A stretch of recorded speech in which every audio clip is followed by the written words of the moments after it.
Como educar adolescentes? Você já se fez essa pergunta? Hoje nós estamos aqui novamente com a Ione, ela também é psicóloga e vai nos ajudar a pensar sobre esse assunto.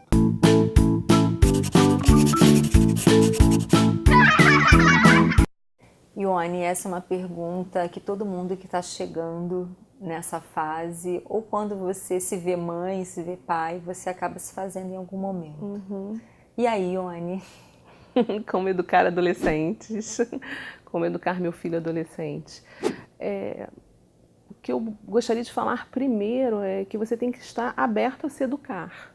Você não pode pensar em educar um adolescente sem pensar também na perspectiva de aprender com esse adolescente e com o que ele propõe para você. Então essa é a primeira condição. E por que eu falo isso? É muito comum, né, os pais exigirem, por exemplo, do adolescente que ele nunca minta. Ah, meu filho, eu não quero que você minta, eu quero que você sempre fale a verdade para mim. E o adolescente com certeza vai virar em algum momento para você, ou vai pensar, mas você mente. Né? Você está pedindo para eu não mentir, mas você mente. E nessa hora, se você entrar naquele looping de criar contra-argumentações, não vai adiantar. Primeiro porque, se você responde que não mente, e você mente, você já está mentindo, o narizinho já está crescendo. Né? Segundo, se a gente vem com aquelas perspectivas mais filosóficas, não justificáveis de não, mas eu minto para agradar a pessoa, não, eu minto mentiras porque sociais. Você corre o risco desse adolescente virar para você e falar assim, não, mãe, você mente porque você não teve coragem de dizer isso para aquela pessoa naquele determinado momento. Então, isso é muito complicado. Então, por causa disso, Ione, né, já que eu sou errada, já que eu faço um monte de coisa que não deve, meu filho então pode fazer e eu não, por exemplo, no caso da mentira, eu não vou poder nunca exigir que meu filho me conte a verdade? Óbvio que não, né? A gente, na relação mãe e filho, pai e filho, a gente tem que prezar pela honestidade da relação. Então, nessa hora, você pode muito bem falar, meu filho, realmente, naquela situação eu menti por causa disso, naquela outra eu menti por causa daquilo, são situações que me incomodam. Você conseguiria pensar uma outra forma para eu agir nesses momentos? Porque você está trocando. Você coloca esse adolescente numa posição que talvez ele ainda não seja capaz de responder, mas ele vai refletir com você e principalmente ele vai se sentir respeitado. Até para você chegar para ele e falar assim, você viu que eu menti em determinadas circunstâncias, isso não foi bom para mim, você mesmo viu que não foi bom, mas na nossa relação eu gostaria que existisse a verdade, como eu estou fazendo agora com você. Eu estou admitindo um erro. Então, é importante, porque os nossos laços são diferentes dos laços com os seus amigos, com a sua professora. Entre nós tem que existir uma transparência, até para que a gente possa exercitar essa transparência com outros. Então, o primeiro ponto é esse, vamos nos educar junto com os nossos filhos. Um outro aspecto importante na educação do adolescente é dar o contorno. O que quer dizer isso? Eu às vezes chamo de fisioterapia do comportamento.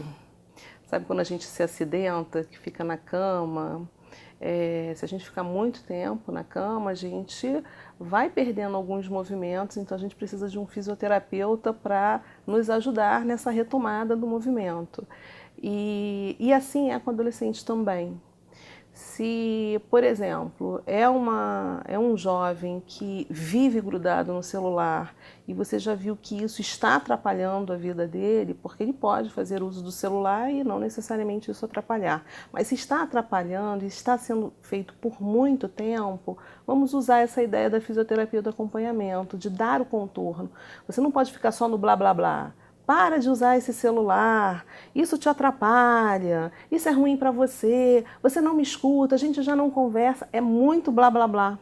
Isso não ajuda na mudança. O que vai ajudar a mudança é você estar próximo, conversar e estabelecer ações. Por isso que eu digo a fisioterapia do comportamento. E você tem que estar junto, não pode ser uma ação que você delegue e pronto, acabou. Não, eu fiz uma lista de situações que ele precisa se prevenir.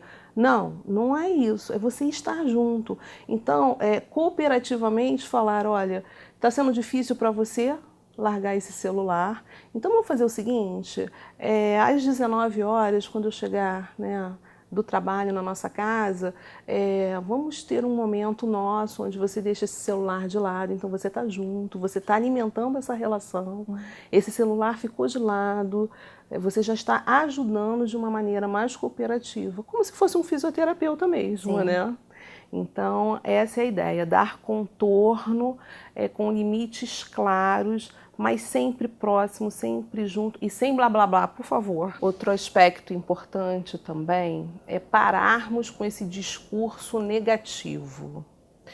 Normalmente, quando nós estamos educando os adolescentes e até as crianças, né, a gente acaba focando naquilo que eles não conseguem fazer. O flash é sempre no negativo. No negativo. Eu acho que a gente tem que mudar, principalmente com o adolescente, ele já está vivendo tantos conflitos. É muito bom ouvir o que ele é capaz de fazer. Então, por exemplo, se ele está vivendo uma dificuldade na escola, numa determinada matéria, os pais focam naquilo e esquecem todas as outras competências escolares que esse adolescente tem. Então, você não está sendo tão bom na matemática, nesse determinado conteúdo, mas olha como você foi bom em determinada matéria, em determinado conteúdo. Ione, mas meu filho não está bem na escola, mas ele não está bem com os professores, nas disciplinas. Será que na relação com os amigos ele não tem nada positivo que você possa explorar, que você possa colocar em evidência, até para que isso seja uma alavanca e que ele vença as dificuldades que ele está vivendo. Então, assim, procure focar naquilo que seu filho tem de positivo. Não é esquecer o que ele tem de dificuldade, mas reforçar. O reforço é sempre pelo positivo, nunca pelo negativo. Eu lembrei agora, Ione, lá em casa, Luca e Julie vira e mexe, soltam faísca, né? Brigam. A diferença de idade entre eles é de 5 anos. Então, a relação nem sempre é tão amigável, né? E eles têm dormido juntos, no mesmo quarto, por conta do ar-condicionado. E uma noite dessas, de manhã, quando eu entrei no quarto, estava a Julie deitada na cama dele. E aí, deixamos quieto, ele acordou primeiro, levantou, ela continuou, aí ele veio assim rindo. Não entendi nada, minha irmã foi para minha cama, disse que me amava e perguntou se eu podia ficar ali com ela um pouquinho. Eu dormi todo torto, mas deixei, né? E aí eu aproveitei esse momento, porque ele podia dar uma rabanada nela. Vai pra sua cama, né? Eu quero dormir aqui. E ele dormiu mal acomodado, mas acolheu a irmã nesse momento. Olha, então, que atitude legal, né? E eu fiquei assim muito feliz. E que às vezes, pela nossa rotina, a gente deixa pra lá. Ignora, né? A gente ignora, a gente não fala. Exatamente. Né? Agora, se ele tivesse dado a rabanada na irmã, com certeza eu teria brigado. Incisiva, brigando. Exatamente. A gente não faz o mesmo show de alegria, não. né? O flash não é igual. Exatamente. Quando o jovem faz algo importante, legal, bonito. E eu não estou dizendo para proclamar no Facebook, não. Sim. Sabe? Para proclamar dentro da sua casa, nesse olho dia a olho, dia. Né? Sabe? Poxa, que bom que você deu um copo de água para sua irmã. Que bom que você conseguiu lavar a louça, né? A gente só pede, a gente só manda e acha que eles têm que fazer e ponto final. E não agradece. Não agradece, né? Muito obrigada. Olha, você me ajudou bastante, eu estava muito cansada. Mesmo que ele tenha ido lavar a louça, resmungando, chateado, ele lavou. Então, assim, você precisa, nesse momento, agradecer, abraçar. Não, a gente... legitimar esse comportamento, né? Como algo Exatamente. positivo. Você normalmente faz o quê? Vai lá lavar a louça, meu filho resmungou. Ai, vou lá ver se ele lavou direito, sabe? E não é aí, não é para ser dessa forma. Não fez mais do que a sua obrigação, né? Então eu não tenho que agradecer. Quantas vezes, né, nosso marido, nossa esposa pedem coisas pra gente que a gente não quer fazer, a gente faz e a gente fica de cara feia e o nosso filho não pode ficar, né? E mesmo ficando, depois a gente não pode agradecer porque ele fez. Então, assim, vamos valorizar realmente o que eles fazem de positivo e aquilo que não é positivo, aquilo que traz dificuldades, vamos trabalhar com ação, sem blá blá blá. Uma outra ideia que eu gostaria de trazer e que ajuda muito também os educadores, não só os pais. Ao invés de a gente ficar perguntando por que o adolescente teve aquela determinada atitude, como nós vamos resolver essa situação? Isso entre os educadores, então, acontece muito, né? Na sala de aula começa aquela briga, aquela discussão e a professora ou o professor normalmente falam, né? Por que vocês estão dessa forma? Por que vocês estão tão bagunceiros hoje? O porquê, ele até deve ser feito sim, mas nunca antes do como. Porque é muito racional, né? Primeiro é o como. Olha, eu estou vendo que vocês estão mais agitados hoje. Como nós vamos resolver isso? Porque eu preciso dar minha aula. Vamos sair um pouquinho? Vocês vão ficar 5 minutos lá fora, depois nós vamos entrar para eu poder continuar a minha aula. Ione, mas eles vão perder 5 minutos da aula? Eles já estão perdendo a aula inteira fazendo essa bagunça.